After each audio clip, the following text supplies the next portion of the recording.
Brosco, guardatelo, che Marcantonio. Intanto complimenti. Stasera siamo bene precisi. State proprio precisi, tutti belli. Senti, campionato che sta andando al di là delle più rosee aspettative, insomma. Alla grande, meglio di così non potrebbe andare, anche se ci mancano dei punti. Ecco, quindi anche tu batti sullo stesso tasto. Secondo me ci manca qualcosa, però andiamo avanti così. Speriamo di continuare su questa strada e sicuramente faremo bene. Te lo saresti mai aspettato la sincerità? No.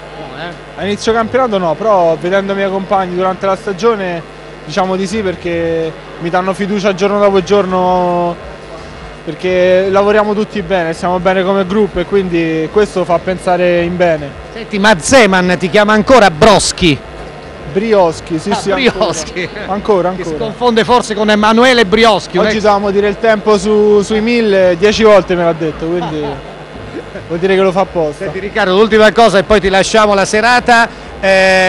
Qual è la partita a cui sei più legato in questo primo scorcio, insomma, quella che ti ricordi con più affetto, con più entusiasmo? Bari e Brescia sono sicuramente le partite che ricordo con più affetto.